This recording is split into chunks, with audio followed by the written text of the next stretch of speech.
And take a few mindful breaths in when we are waiting to start. Sharing maybe a bit of a break in your day. Hope that will be a regenerative session today. You will end up much more energy, more clarity and mindfulness. For the newcomers, you can put your name and where you're joining from. I think we'll start now.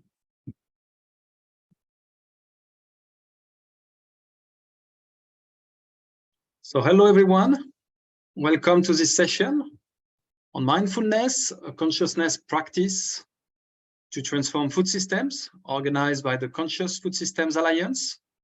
I'm Thomas Legrand, the lead technical advisor for the Conscious Food Systems Alliance, convened by UNDP, the United Nations Development Programme. I'm joining from France, actually next to a famous mindfulness practice center called Plum Village from Zen Master Thich Nhat Hanh. So our Conscious Food Systems Alliance, or CoFSA, is a movement of food, agriculture and consciousness practitioners dedicated to cultivate the inner capacities, so the mindsets, values, human qualities and skills that we think are instrumental to transform food systems. So you can see more information on our website. We'll post this on the chat. We launched publicly our alliance at the end of last year after 2 years of incubation and co-creation with partners. At the core of our work, we are a community of practice and learning, offering the possibility to all of you to connect, practice together and collaborate, but also reflect and learn from each other. This is why we have every 2 months a session like this on a consciousness practice for food systems transformation. This is the second one. We had one in March on nature connection that you can see on our website and our YouTube channel. Every other month, we are also launching a collective inquiry on a specific entry point in the food systems for this agenda. So we had the first one in April on cultivating conscious local communities and cultures for regeneration. And we will have one early July on farmers' psychological resilience. So at the same time, each of the organizations that are part of CoFSA are also trying to integrate this agenda into their work.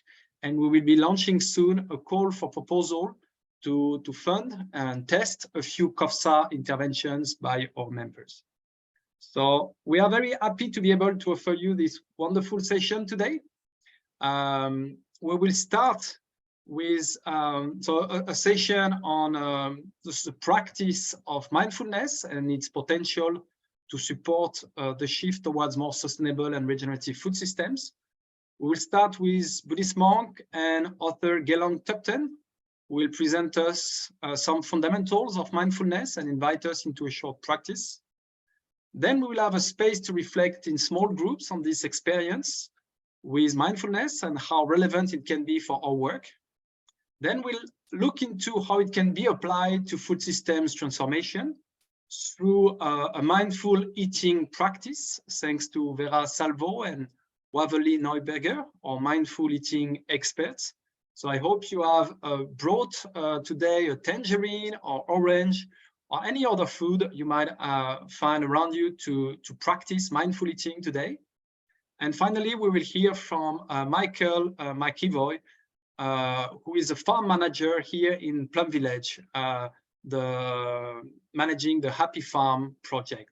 So he will tell us how he brings a mindfulness practice into his daily work as a farmer. And finally, we will then have a Q&A session before closing. So I will start now with Gelong Thubten, a Buddhist monk, meditation teacher, and renowned author. He teaches meditation and specializes in providing non-religious mindfulness workshops and training programs for businesses and organizations. He has been a monk since 1993 at Kagyu Samye Ling Tibetan Buddhist Monastery, and he has trained under some of the world's most accomplished teachers of meditation and I spent over 6 years in total in intensive meditation retreat. So we are very fortunate to have Gelong Tupton with us today. He has been very supportive of our work in CoFSA from the beginning, and we were also very happy to have him delivering a keynote speech at our last CoFSA strategic retreat in a month ago at the Schumacher College. Over to you, Tupton. Thank you. Thank you very much. Thank you for the beautiful introduction, and I'm very happy to once again be collaborating with CoFSA, and welcome everybody. This is so wonderful that we're getting together from all different locations to look at mindfulness practice, both in terms of sitting meditation, but also how to bring mindfulness into our daily activities. So I'm very happy that we're going to be also exploring mindful eating and how methods for integrating mindful awareness, consciousness into all different aspects of our life. First of all, I want to apologize for the background noise. I'm in a place where there's a building site next door, so there may be a little bit of drilling in the background, but this can be quite helpful for our mindfulness practice because it's all about acceptance and being in the here and now without judging. So quite useful to have a little bit of challenge sometimes. So I have about 20 minutes with you for this session. And of course, I want to do some guided meditation with you. But what I think is maybe helpful, first of all, is to share some important key points that some of you will already know, but will hopefully feel grateful to be reminded of these key points. And for some of you, these points might be new. So we can call it mindfulness, we can call it meditation. There are so many different words for it, but basically it is about training the mind. And it does not need to be affiliated with a religious practice or spiritual practice. It can be, it doesn't have to be. I'm a Buddhist monk, but as you heard in the introduction, most of the work I do is completely outside of the Buddhist world. I work with schools and universities. I work in the health care, NHS in the UK, teaching doctors and nurses. I work with companies. So in all of these situations, there is never a sense that people need to start learning chanting and mantras and or religious practices. Buddhism has these very clear instructions around how to train the thoughts and how to train the emotions, and these instructions can be helpful for anybody in any walk of life. I think what fascinates me very much at the moment is how many more people are opening up to the world of mindfulness, becoming interested in it.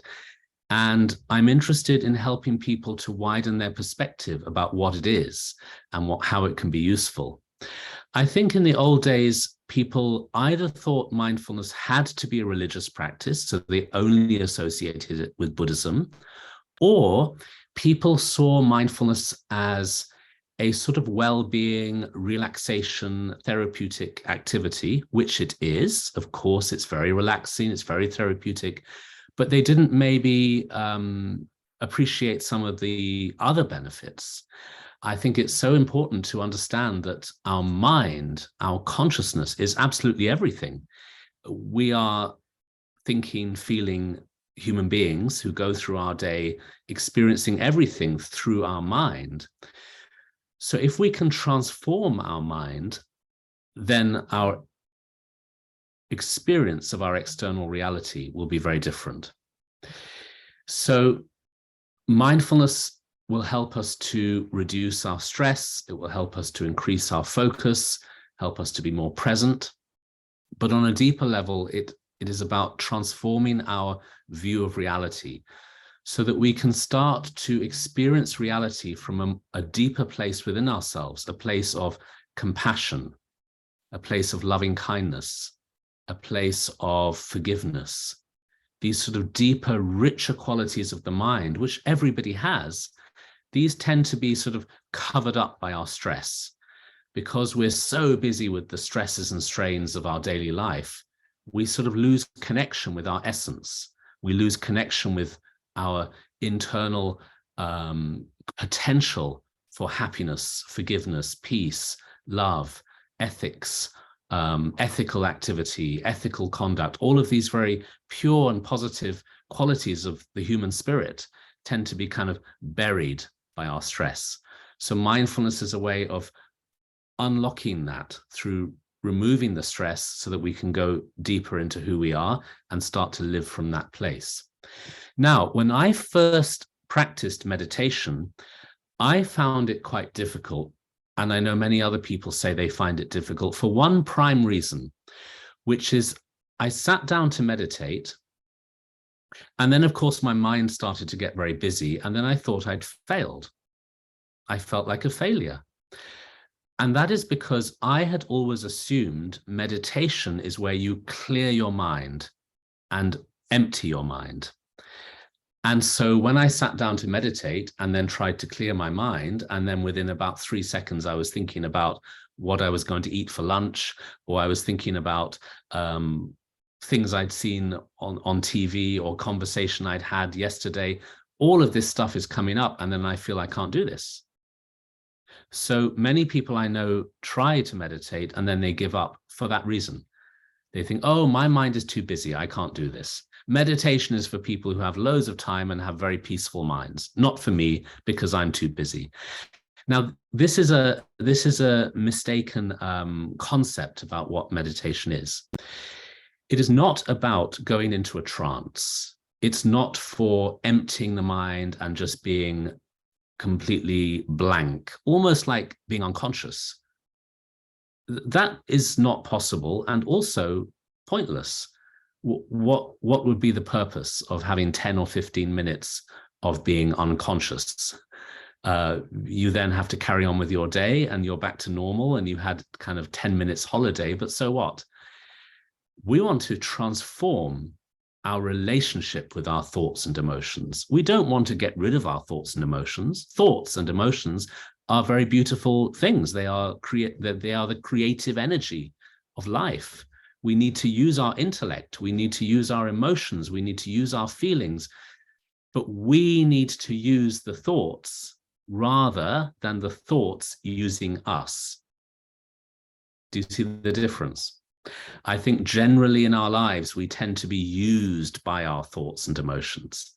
I mean, obviously, this is all just part of us. I'm talking as if it's two separate things, but I hope you understand the sort of imagery I'm using here, which is that very often our thoughts and emotions run away, and it's like a car that kind of we lose control of the car and it starts driving off the road and going all over the place. We want to be in charge of the vehicle. We want to drive the car in the direction we want to.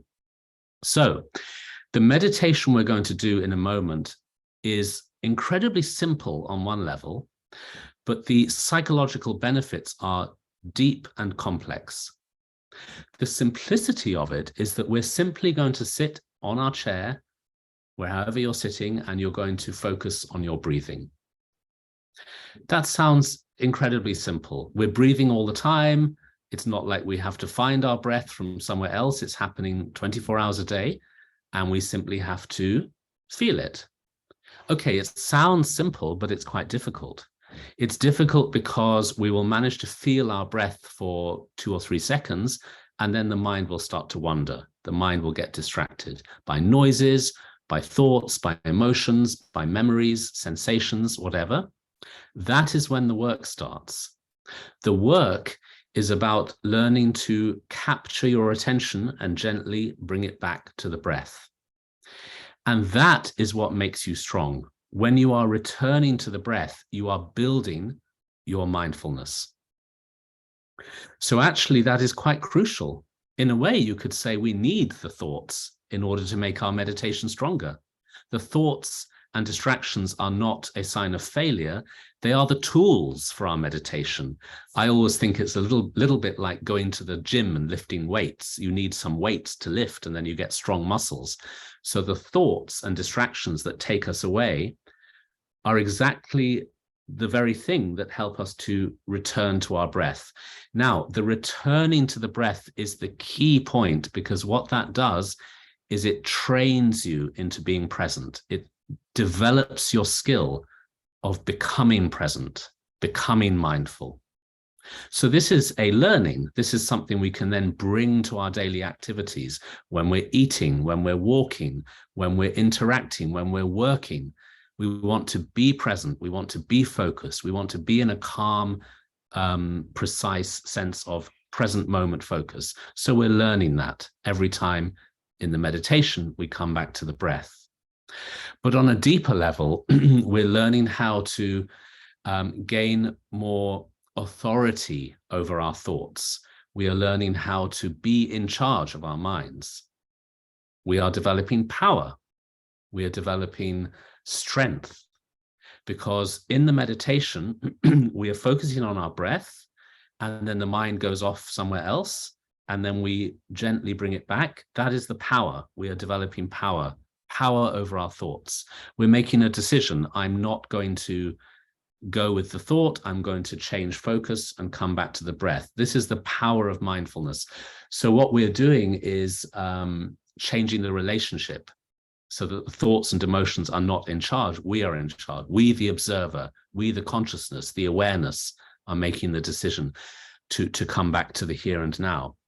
So if we do this exercise every day, then the effects will build over time so that we can start to get less caught up in mental negativity, suffering, and stress. And we can teach ourselves how to consciously train ourselves in positive, compassionate, insightful, creative ways of thinking and feeling, so we can become more in charge of our own minds. So I think that was the key point I wanted to share with you, is don't feel frustrated when your mind wanders when you meditate, because that's actually the whole point. That is what makes you strong. And if you understand this, then you won't find meditation so difficult. We only find it difficult because we constantly feel that there's a struggle or a battle. There does not need to be any battle if you learn how to have the attitude of returning, and that the returning is good for you. Let's try a short practice together based on some of the things I've said. It's very helpful to begin the practice by really connecting with our inner potential for compassion. If we just sit there and do the breathing, it's a little bit purposeless, like there's no real purpose. We're just sitting there and breathing. But if we start by making a strong commitment around why we are going to meditate, then that commitment means the practice is directed and motivated by compassion for ourselves and others. So let's start by sitting straight in a good posture. Try to have your body nice and even. If you want to place a cushion behind the base of your spine for lower back support, that's okay. But you want to have a sense of symmetry in the body. Your feet are flat on the ground, parallel. Your hands are kind of maybe with the palms down, resting on the tops of your legs, tops of your knees or thighs. Shoulders open, everything really straight and upright.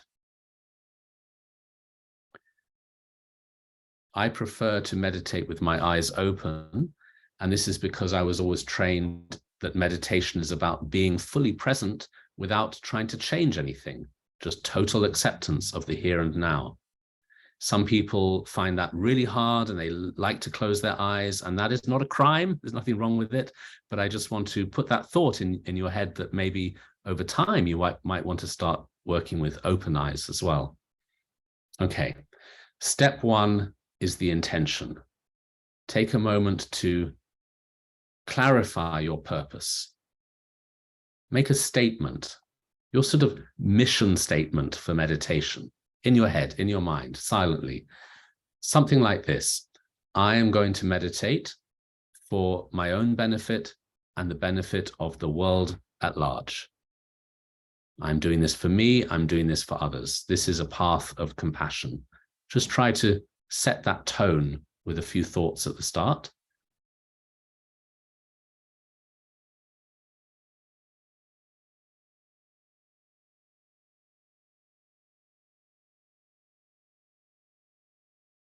Okay, now be aware of your body. before we focus on the breath, just be aware of how you are sitting. Feel the chair under you, under your backside, behind your spine.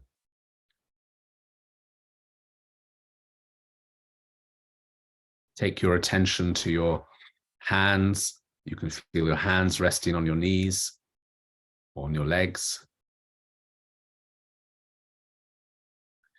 Take your focus to your shoulders. Most people have a little bit of tension there, especially if you work with a computer. So just be relaxed in your shoulders.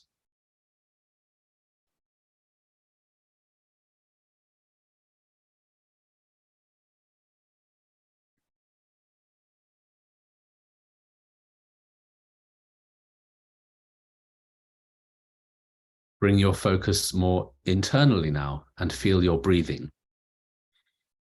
Breathe very normally. There's no need to breathe deeply or slowly or differently. Just let your breath be natural.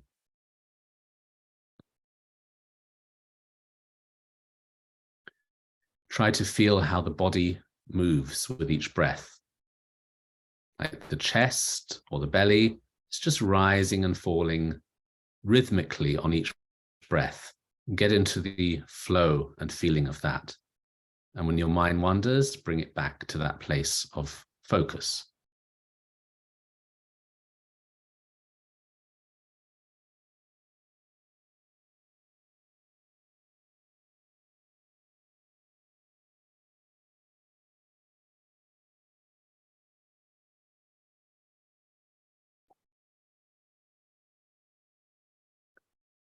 Bring your focus up to your face. Feel how the air comes in and out of your nose. Or if you need to breathe through your mouth, then it's your mouth. But you can feel the gentle sensation of air against skin, either at the edge of your nostrils or your lips. Where do you feel the air pass across the skin? Try to focus on that sensation, that contact between air and skin. When your mind wanders, keep returning to that place of focus.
Keep bringing your mind back when it wanders. Gently bring your attention back to your breath.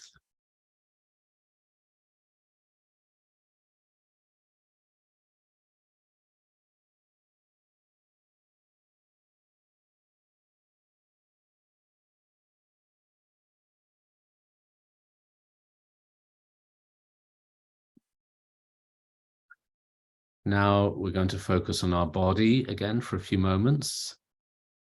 Relax your face. Bring the focus down to the shoulders. Again, relax any tension in the shoulders. Let the tension just drop a little bit like water flowing down a hill. the tension flows away, flows down. Bring the focus down your arms into your hands. Feel your hands resting on your legs.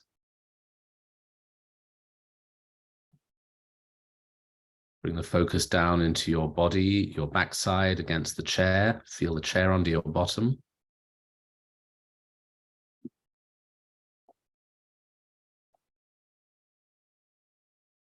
Take your focus down your legs into your feet. Feel the ground under your feet.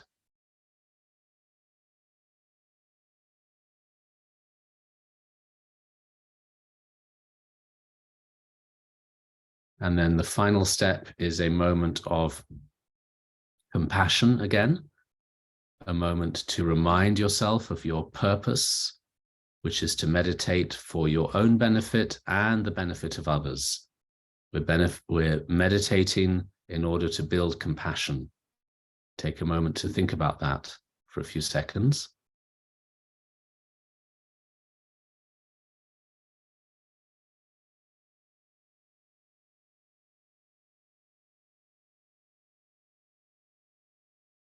And stop there. So that was a very short meditation practice, but it gives you a reminder of some of the key points. For the rest of this session, there are going to be discussions around bringing the meditation, the mindfulness into daily life, particularly with eating, but also we can think about in terms of our work, in terms of our daily activities. I think a very good way of practicing mindfulness is to do the two things every day. One is to sit down and do some formal training with your mind, the thoughts and the distractions like we just did. And then as well as that, to have this process of constant integration throughout the day, little mindful moments throughout the day.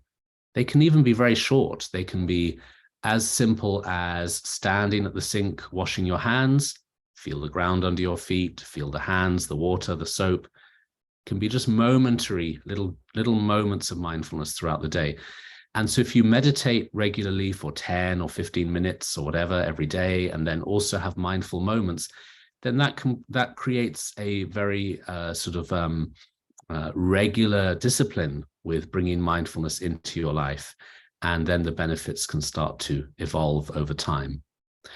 So that is the end of my little section, but now I look forward to handing over to the other speakers. Thank you. Thank you very much, Topton, indeed, for your very clear explanations and bringing us into this mindful energy and allowing us to really arrive in this session. Right now, we'll have a moment to reflect together in small groups of 3 about this experience you've just had with mindfulness. How was it? How was your experience? And how do you think you can link this to your work? So Noemi will bring us into small groups of 3 for 10 minutes to discuss that before getting back into the main session together. Thank you.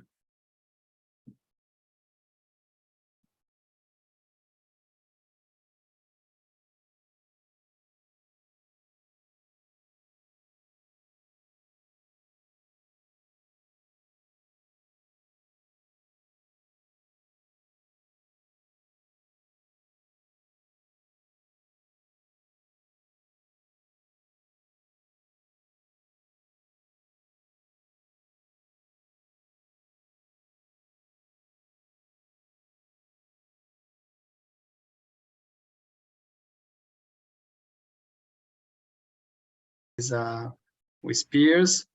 So we have, Topton has told us that indeed this practice is to be integrated in all our daily life activities, and including our work on food systems, as we will now see. So we'll start this panel with talking about mindful eating practices with 2 experts of that from Brazil.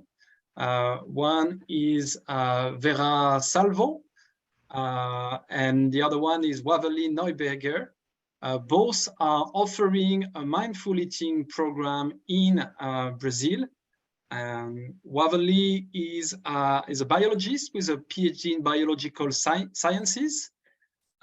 She's an advisor for the Earth Charter and a professor in this mindful eating program. She's also a specialist in education for sustainability. She has been trained at the Schumacher College, the Presencing Institute, Cambridge, and Escuela Matrística de Santiago. So we are very fortunate to have her today with her colleague, Vera Salvo, who is a researcher in mindfulness and mindful eating at the Federal University of São Paulo. She's an instructor in mindfulness, mindful eating, and compassion training based on mindfulness. She has written a book in Portuguese, Pitadas de Consciência, Temperando a Vida com Mindfulness. I hope my Portuguese works. And she's a member of the American Mindfulness Research Association and a nutritionist specialized in clinical nutrition and theories and techniques for integrative care. So they will together present us and give us a taste of their work on mindful eating. Over to you, Waverly and Vera. Thank you.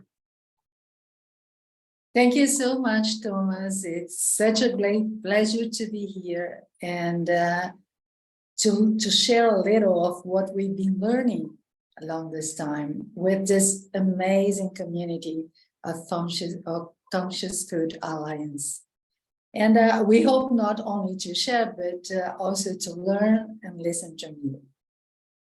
Okay, I will be sharing my screen now. Can I? Alice or Noemi? Yeah. We can see your slides, Waverly.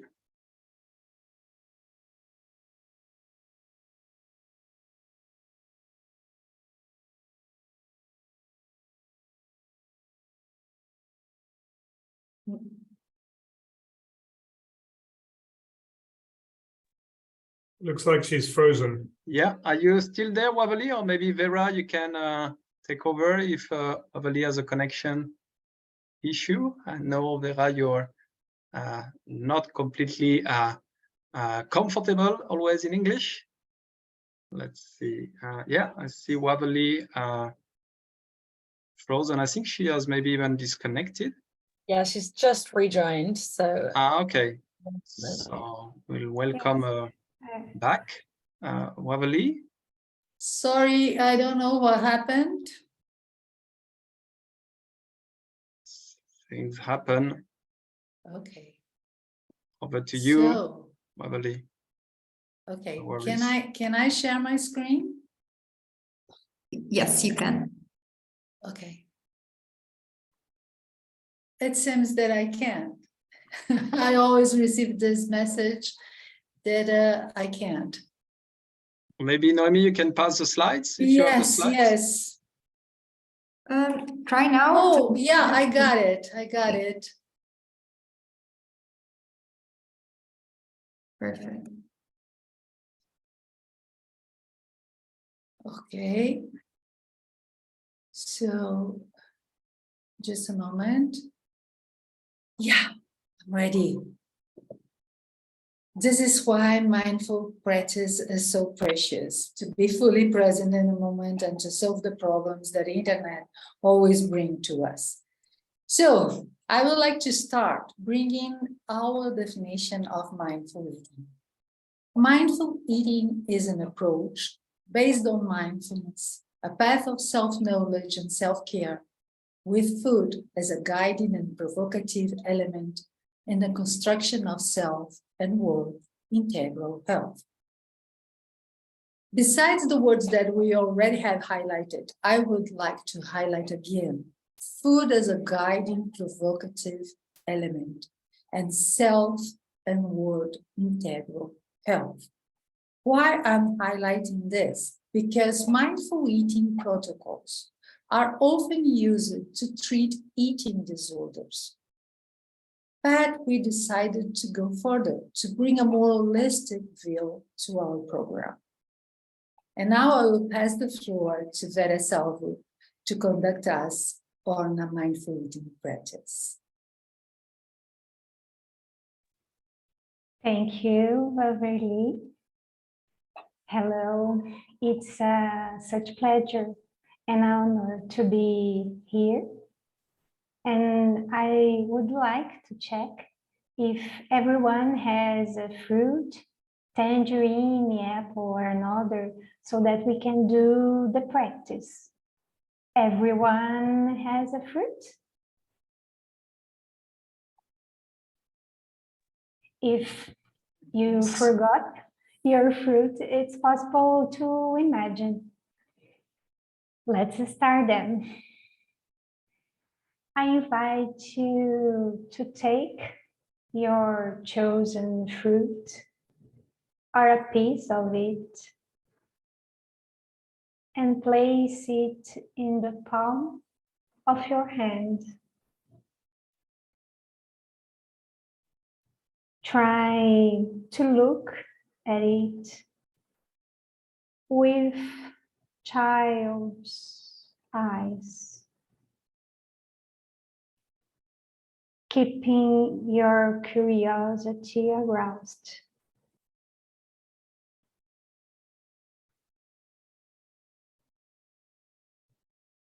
Contemplate the fruit in your hand. Perceive its size, shape, colors, nuances,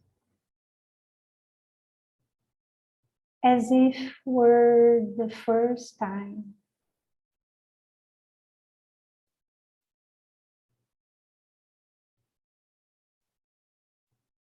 Feel its weight, texture,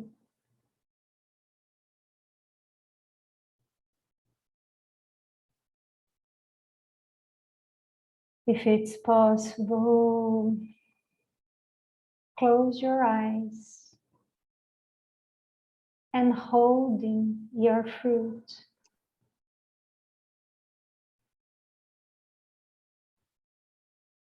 See if it's possible to imagine where it came from.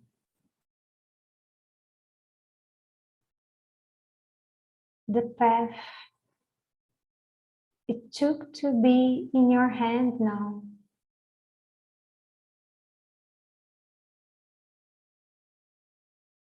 How many people were involved?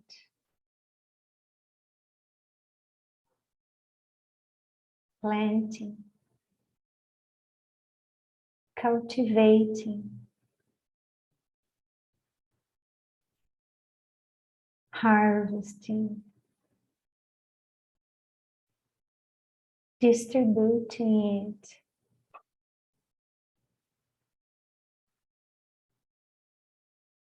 selling.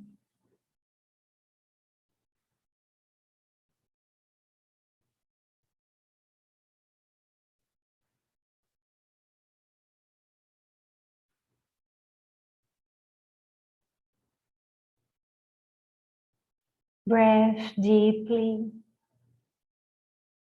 and still with your eyes closed to sharpen your senses.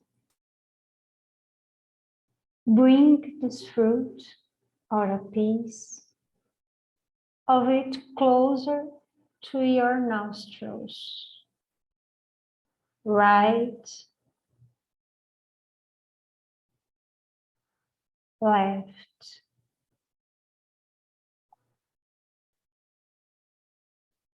Touch your lips.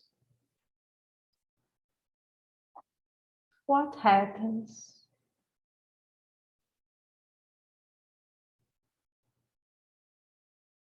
In the body,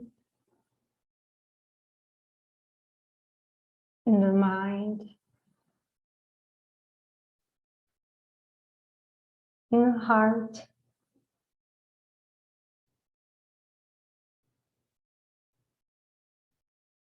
See if it's possible to suspend the judgment.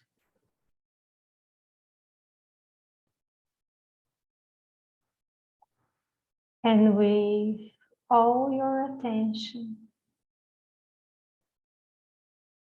take your first bite.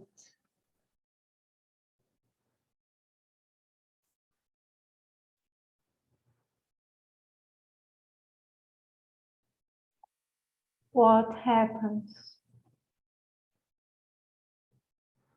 Don't worry.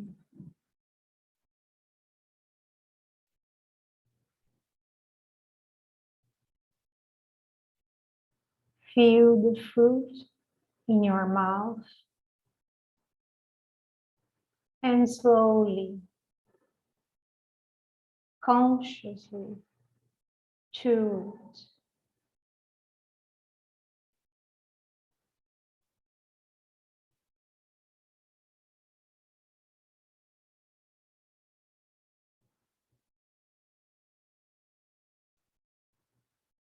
Allow yourself to enjoy all that the fruit is offering to you.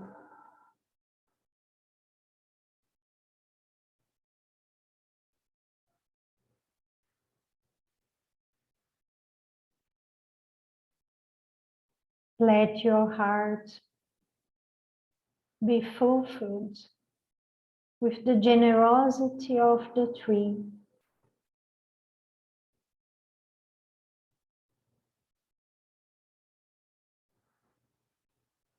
And carefully, in your last bite, feel the taste of the sun and smile.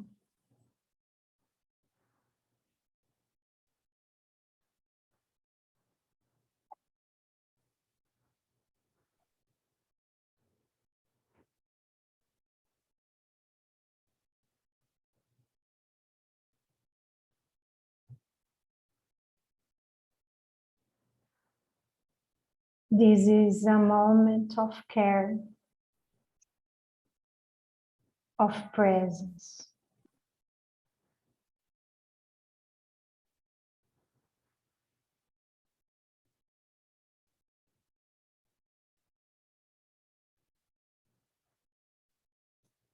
Take the seeds to plant as a form of recognition.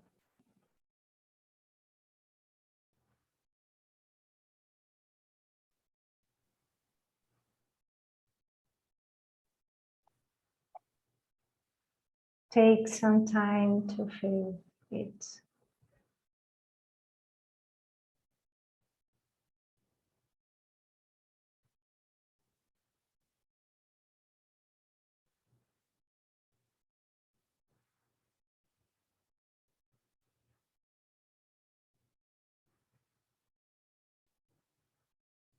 Thanks for the opportunity to CoFSA and everyone. Thank you.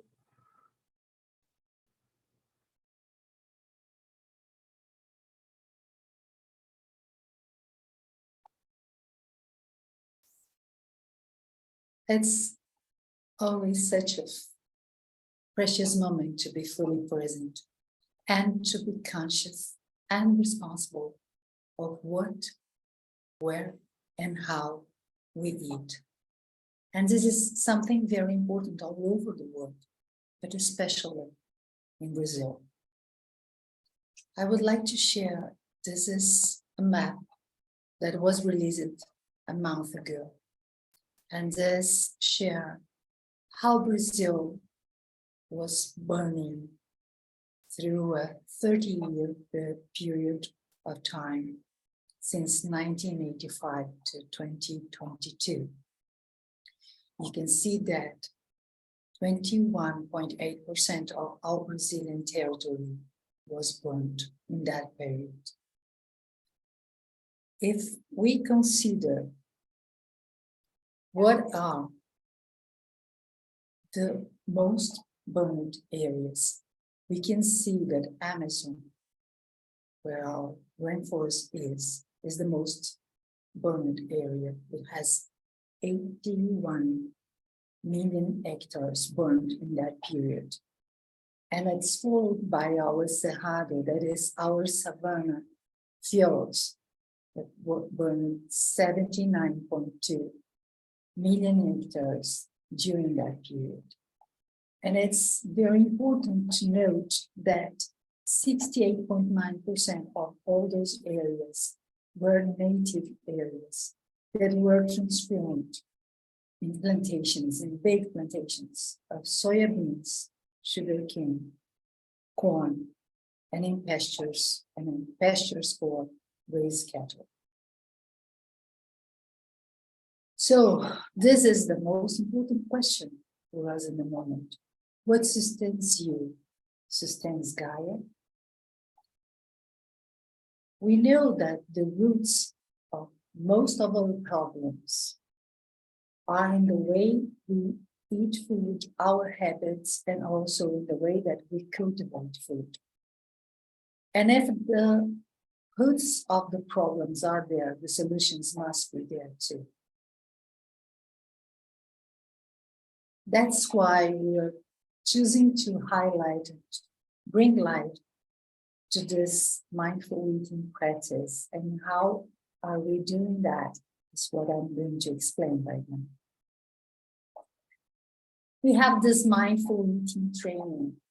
We began 5 years ago, and it's a 1-year training devoted to health professionals, but not only. We most have nutritionists, physicians, and psychologists that works with eating disorders, but we also have other people that are interested in this subject. In this 1-year training, we divided in 5 parts. In the first one, we just bring consciousness and awareness for our participants on sustainability, anthropology, spirituality, and how to feel your body and how to listen to your body and to recognize our multidimensional humanity. And we believe that practitioners come first, then facilitators. So in the second part of our program, we work with experiences, with mindful eating experiences. So all the participants can have it in the first hand. And in the third part, they go deeper and deeper. And knowing all the mindful eating protocols, compassion protocols that we have all over the world. And in the fourth part, we change the places. They become the facilitators and we become the participants. So they could design a practice, because in the final part, in the last part, they are going to conduct a practice with their own group. Of course, they are mentored by this time, but they are leading their own group of mindful eating. Up to now, we have 50 participants on our program, and we are forming this community of practice that is very precious to us. We also conduct some research. Vera is a very skillful researcher, and she has published some papers, and they will be available for you. I don't know if in the chat box or in the end of our session, and the references and also some PDFs. But we are beginning a research group on Federal University of São Paulo. And this research group has now 5 members, and they are going deeper in the mindful eating aspects. Vera has conducted research with health public service, and with vulnerable women with very big eating disorder problems. So we are just going deeper on that practice. We also have some community projects, and now we are just developing a community project with Instituto Calhós, blending agroecology and mindful eating practice. We bring it to teachers, with kindergarten teachers. It's in a school, in a kindergarten school. And we have mindful eating practice delivered to this kindergarten teachers so they can adapt it to their practice, to their everyday practice. And just on this Sunday, 2 days ago, we have this immense surprise to see that the working that we are developing in that school was recorded and broadcasted on a TV channel and recommended as a best practice to other schools. So we're very happy with the results we are accomplishing right now. And as Thomas already said, Vera is also an author. She has a book of her own, but a lot of other chapters in other books. And we have a website that you can see right in this slide, and you can have access to it. And we also have a study group. We call it the Sunflower Field. And what we intend to do is to generate more knowledge and to spread this knowledge, enlarge our community of practice and learning. Thank you. And doing that, we hope that we not only get food, good food, healthy food with the healthy habits, but also to honor the people who cultivate this food in the healthy way, to regenerate our planet and the benefit of all beings. Thank you. This is our, you have here our email and our WhatsApp. Thank you so much. Thank you, Waverly. Thank you very much, Vera. So wonderful to hear from your work, and we look very much forward to deepening our collaboration and supporting your work and bringing it also to our members. Right now, we have a last presentation by Mick McEvoy, my friend and neighbor here in Plum Village, who manage the Happy Farm project in Plum Village. So Mick has 20 years of professional experience in horticulture, farming, and ecology. He trained and worked for 7 years with the National Trust in the UK, led teams of botanical horticulturalists in the world-famous Royal Botanical Garden School in London for many years, and combined peace building, food education, and well-being, working with a charity groundwork NI in Northern Ireland. And since 2015, he's working at the Happy Farm project in Plum Village, an agroecology project which incorporates regenerative and organic practices.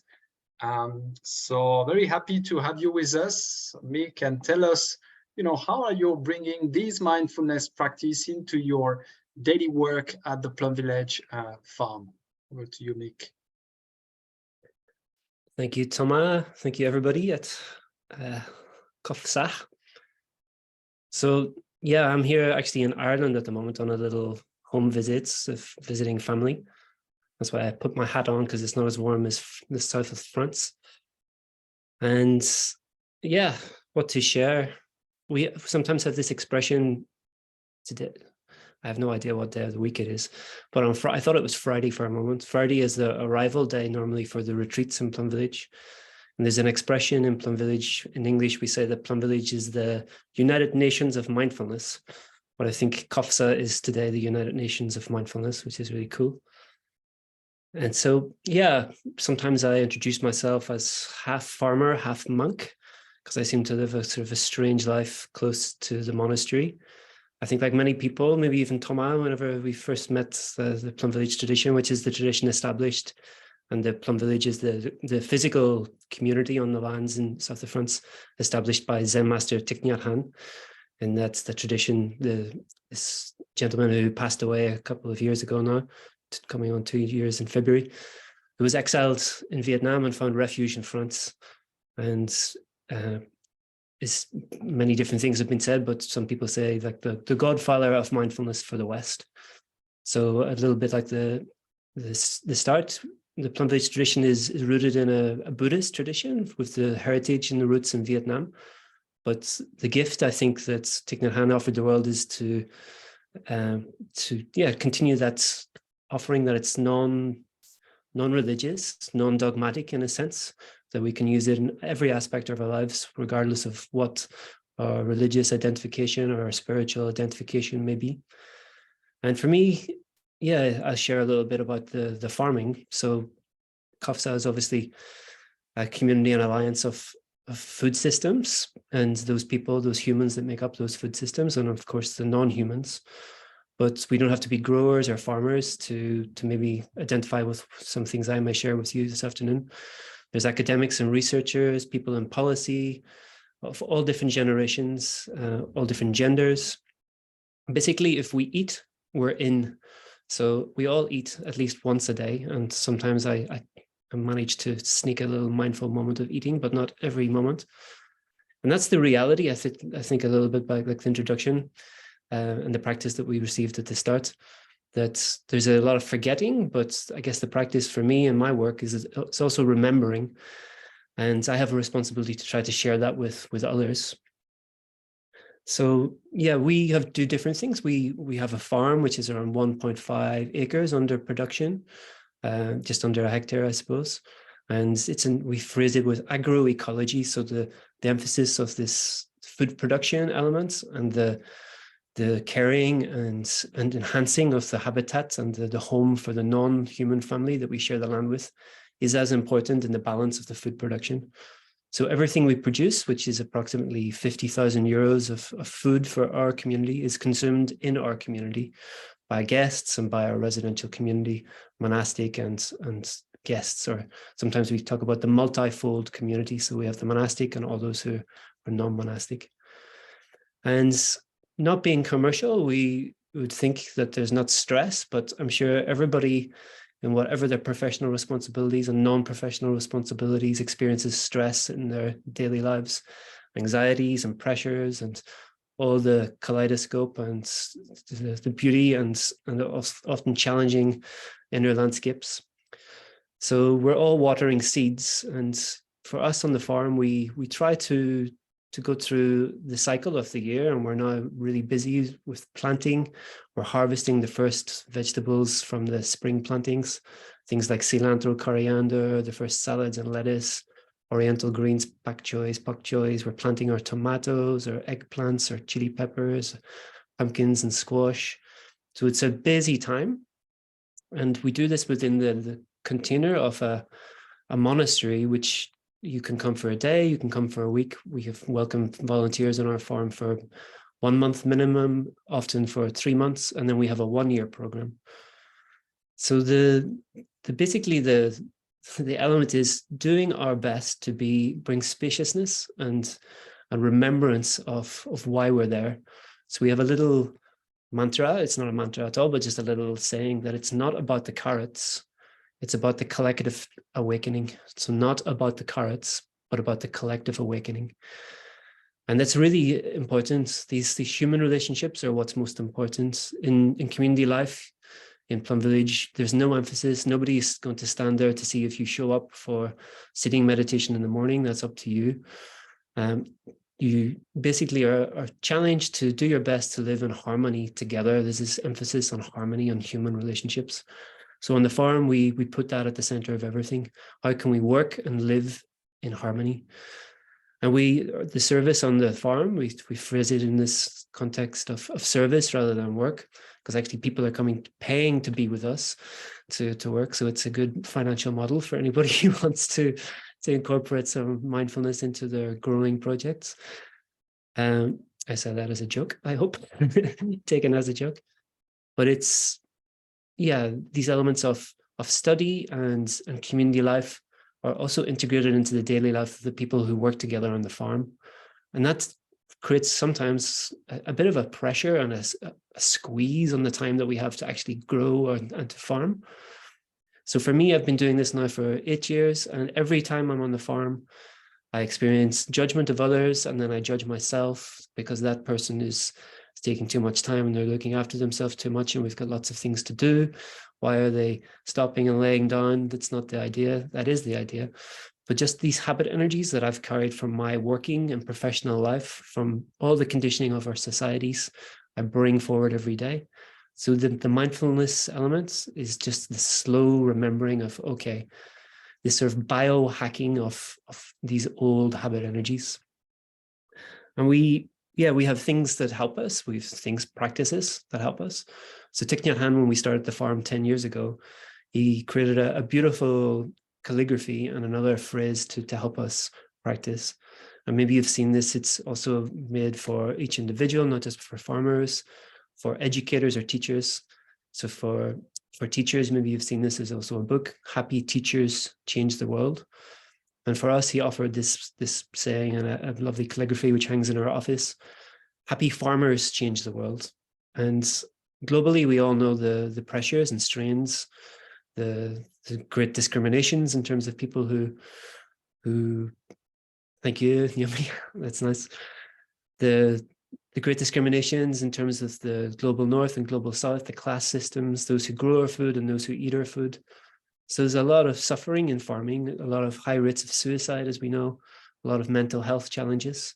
And for us, we have literally this field of practice where we can, on this farm, we can challenge ourselves to show up and see how do we cultivate seeds of joy and happiness, living and working in community. And it's not paradise. We have conflict, we have difficulties, but we do our best to show up intentionally to deal with those and practice sometimes preventatively before to cultivate the human relationships in our working time, in our working hours, and in our community time and in our community hours together to prevent those conflicts from arising. So the other practice that Thich Nhat Hanh offered for the farm when it began is this beautiful phrase, which is so applicable just to all of our lives, not just our professional lives, not just as farmers or growers, whoever we are. But in terms of a garden or a farm, he shared the phrase, there is no way to harvest is the way. There is no way to harvest is the way. And so he was encouraging us to look at our time together, not just in the moment where we harvest those beautiful tomatoes, which will manifest in maybe 2 or 3 months, or the winter squash or pumpkin that we harvest in October here in France. But every moment of time spent on the farm together, individually and in community life, we can be reaping a harvest. And those times, sometimes that's an edible harvest. Other times it's being in this nature connection element on the farm. We're surrounded by beautiful oak forest and wildflower meadows. We have the beauty and challenge of the human relationships and all its challenges and difficulties, and the wider element of our own inner world and our own inner farms, our inner gardens, and our landscape, and those things that are those relationships outside of Plum Village as well. So there is no way to harvest. Harvest is the way. And he also invited us to look at this. You've maybe seen some of these invitations, these calligraphies. There's no way to peace. Peace is the way. There's no way to happiness. Happiness is the way. So we don't do anything super special, but some things that we do to sort of finish up some of the practices that we offer the farmers is we have a beautiful bell hanging in the middle of the garden. And that's not maybe so applicable in a shared office space, but we basically try again to hack this habit energy, and we practice stopping. So we talk about one of the wings of meditation, the first part, the samatha, to stop and to come back to body and breath, come back to our inner emotional landscape, and also to connect with the natural world all around us, our friends on the farm, the abundance of food that we're harvesting or planting, And just that the fact that we're outdoors, sometimes we're quite hippie-ish, sometimes with our shoes off, literally in touch with the earth under our feet. And we can lie down on the grass, we can sit, we can do that. And we try to invite the bell during maybe our 3-hour session of work in the morning and in 3 hours in the afternoon, every 10 or 15 minutes. So there's many apps, including a Plum Village app and other apps where you have these bells of mindfulness we can program in our computers. And just, we don't have any other, things that aren't being done in other spaces. We begin our morning sessions with 10 minutes of sitting meditation outside in nature. We check in, we read some poems or phrases from other traditions and from the Plum Village tradition. And we have conflict resolution practices that are in Plum Village, but are very aligned with things like nonviolent communication. So we have a myriad of different practices, but we do our best to practice with those phrases. There is no way to harvest. Harvest is the way. Remembering it's not about the carrots, but it's really about the collective awakening. We have no commercial pressure. Really, it's about creating a therapeutic space for the healing of each individual and the collective, not just in community, but as that ripples out into society, into our families, our professional lives. And it's just one small project within the whole Plum Village community. In France, there's 10 or 11 practice centers. So it's unique in a way to bring mindfulness into farming, but it's not unique in the world where there's so many amazing projects, like so many of ours in this beautiful community. Maybe that's the last thing to share, to encourage folks, maybe if it's hard to bring a spirit of mindfulness into your professional work, that there are, not just in Plum Village tradition, but there are ways just to sit together, 2 or 3 friends, to share. One of the practices I love, we call it it's just what our ancestors have done, circle sharing, sitting, sharing from the heart and listening, not from the head, but from the heart, sharing our challenges, sharing our joys, and showing up with our humanity, leaning in a little bit to the vulnerability and finding that support from a listening ear. So yeah, Plum Village is just one little light in the world, and there are infinite lights in the world to bring this practice forward for farmers, for growers, for researchers. If you eat, you're in. So thanks for a lovely afternoon, at least in my time zone.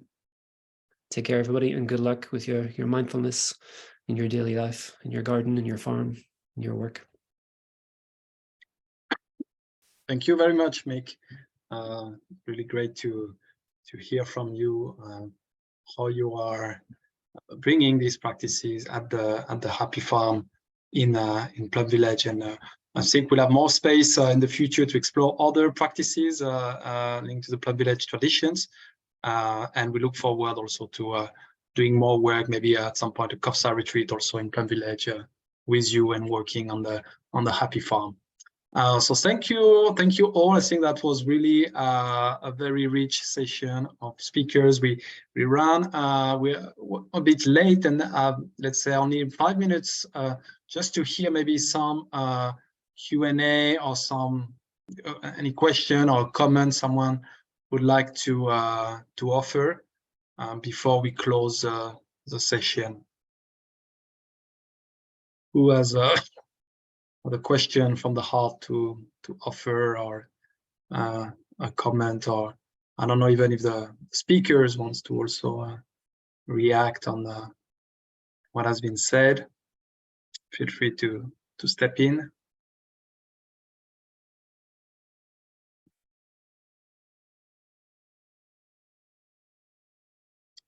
Yes, Charlotte, you want to step in? Yes, thank you. I can't put my video on because my connection is not very good, but I just wanted to say, listening to all of you, I had a smile drawn in my heart and I felt very peaceful. And so thank you to the speakers to helping us feel the impact of mindfulness for others around the practitioners. And I think if we bring more of that spirit in all of our work, we will be transforming food systems. So thank you very much. And driving, Charlotte, I hope you had a good mindful drive through the practice. Andrew, see your hand raised. Yeah, hi everyone, and thank you, Thomas, and the speakers for another wonderful session. And it just continues to reaffirm for me, through hearing the speakers, speaking to people in the breakout groups, just how much amazing work all of you are doing. the members of the Alliance, and to remind you that the Alliance Secretariat is here to help you amplify and share your experiences. I was just thinking about the happy farm, and I would love the idea of having like a happy cocoa farm somewhere in West Africa. You know, so many of these commodity producers or smallholder producers, as you said, Mick, you know, struggling every day. And if we could start thinking about how to prototype some of the wonderful work that you're all doing and leading on, but in other countries and in other places, you know, I think that would be wonderful, and that's impactful, and that's what we're here to help with as the Secretariat, how to be a channel to bring your work to others. So I would just encourage you all to think about what you might want to share, be in touch with the Secretariat, and we'll keep seeing how we can help support your work for others' enjoyment and joy too. So thank you. Thank you, Andrew. We could have 1 more minute if there is a brief question or sharing. Otherwise, yes, Jean Elvire, very quickly, possible. I think we can all try something new.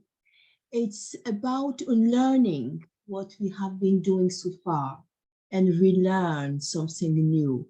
So it might not seem easy for everyone, but we can always try, because we definitely need to switch to something else and get some new habits here and now. Thank you. Indeed, thank you, Jean Elvire. As Mick said, you know, we are here also to transform our habit energies, especially at work, and we are committed in the CoFSA Secretariat to help you with that. And that's a transition to pass it on to my colleague Noemi to share a little bit more about what we'll be offering in the upcoming weeks and months. Thank you, Thomas. Indeed, it was great to have this session. I'm Noemi, the Community Manager of the Conscious Food Systems Alliance. So thank you to the speaker for offering this session, for the precious gift they made to us today by sharing their knowledge and their work. And thank you all for joining this session and for your time. So the recording of this session will be available on the CoFSA YouTube channel, and also after this session we will send a follow-up email with sharing key materials from the speakers and some meditations video, mindful eating, together with some academic and research paper on mindfulness and mindful eating, and some resources also on mindful farming. And also, if you are CoFSA members, you have a space on the digital platform where you will have additional resources on and more information on consciousness practices like mindfulness, nature connection, nonviolent communication, and so on, and how they relate to food systems. So yes, as the slide says, the Conscious Food Systems Alliance is a movement that is convened by UNDP of food, agriculture, and consciousness practitioners, which is united around a common goal: support people from across food and agriculture systems to cultivate inner capacities that activate system change and regeneration. Every month, as CoFSA, we offer either a consciousness practice, as today, or a collective inquiry launching event session. So during the consciousness practice session, we deepen the understanding and application of various practices that can be leveraged for food systems transformation. So this next one will be in September on nonviolent communication, while next in July, we will have a collective inquiry on farmers' well-being and resilience. So it would be a space for us to show very positive case studies on this that really take care of farmers' mental health and well-being and resilience. Then next event will be in May on the 31st, so next week. We will have an in-depth session for a collective inquiry on the Gaia Education Eco-Village Design program curriculum. So in this session, we'll zoom into this inspiring program by Gaia Education and that supports regenerative cultures in local communities and is application in different contexts and countries. So we will have Jan, Joshua, and Sarah that are our facilitators of Gaia Education session. So yeah, you need to register as always, and yeah, join the movement. I will just put in the chat some links for you to stay in touch with us. And thank you for joining again. Thank you, Noemi. And yes, we'd love you to join us. You can register as an individual. It takes only 5 minutes, and keep on, journeying together on how to, make our food systems more regenerative, but also, more mindful, more compassionate, more non-violent, etc. Using these consciousness practices to advance our work. So thank you. I think it was a great session, and we look forward to staying in touch with all of you.